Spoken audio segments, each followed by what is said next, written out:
الحمد لله وكفى وسلام على عباده الذين اصطفى أما بعد فأعوذ بالله من الشيطان الرجيم وما هم بضارين به من أحد إلا بإذن الله.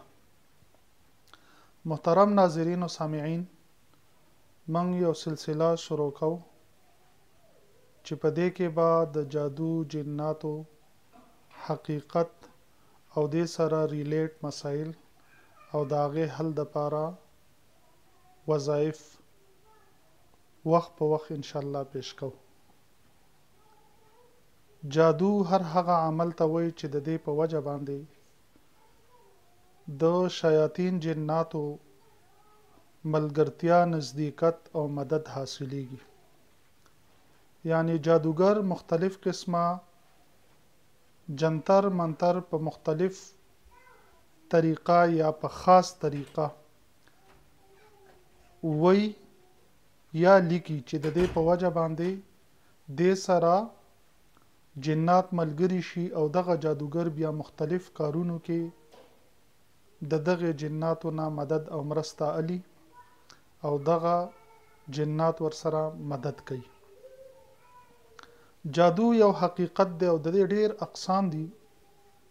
کوم علماو چې د جادو و یا اته قسمونه ذکر کړي دي د هغې به قطعا دا مطلب نه وي چې د جادو همدغه و یا اته اقسام دي، بلکې دغه و اته قسمونه مشهور دي.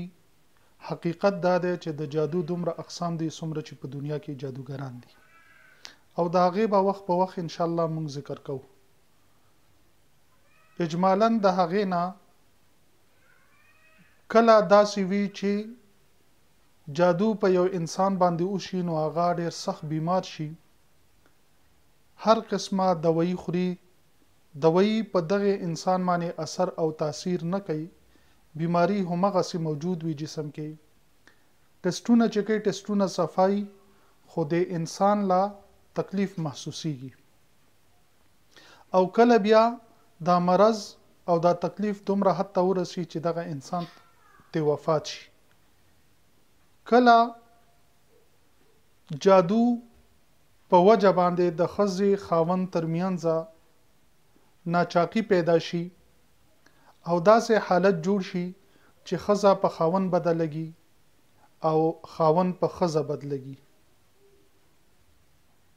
خاوند بار وي، خپل روزګار کې وي، ښه ټیک ټاک وي، کله چې د کور د تلو ټیم شي بس یو قسم بوج په ځان باندې محسوسوي او زړه یې نه کېږي چې کور ته لاړ شم.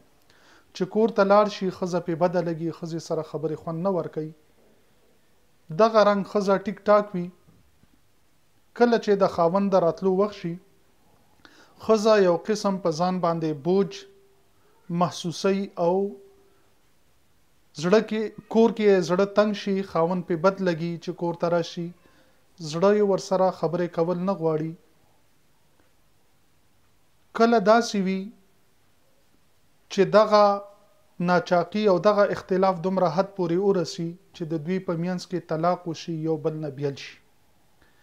کله داسې وي چې د دغې جادو په وجه باندې ښځه د خاوند نه بند شوي وي، خاوند د ښځې نه بند شوی وي، یعنی د دوی چې کوم تعلق دی کوروالی وغیره دوی نشي کوي چې یو بل ته نږدې شي او کوروالی وکړي. که چېرې ډېر کوشش وکړي، هڅه وکړي دې دپاره چې یو بل سره میلو شي، د دغې کوشش او هڅې باوجود دوی قادر په دې نه وي چې یو بل ته نزدېکت وکړي او نږدې شي. کله د جادو او سحر په وجه باندې د یو دوو کسانو انتهایی زیات محبت پیدا شي او کله داسې وي چې انتهایی زیات نفرت پیدا شي. د دې نه علاوه نور هم ډېر اقسام دي چې کله دا جادو مالی وي، مالی نقصان د پاره وي، کله جانی نقصان د پاره وي، د هغې به وخت په وخت ذکر کیږي انشاءالله. الله تعالی دې وکړي چې موږ د هر قسمه سحر او جادو شر نه محفوظ وساتي او د هر قسمه شیاطینو، جناتو شر او فساد نه الله تعالی زموږ حفاظت وکړي. والسلام علیکم ورحمة الله وبرکاته. أقول هذا أستغفر الله لي ولكم ولسائر المسلمين واستغفروه إنه هو الغفور الرحيم.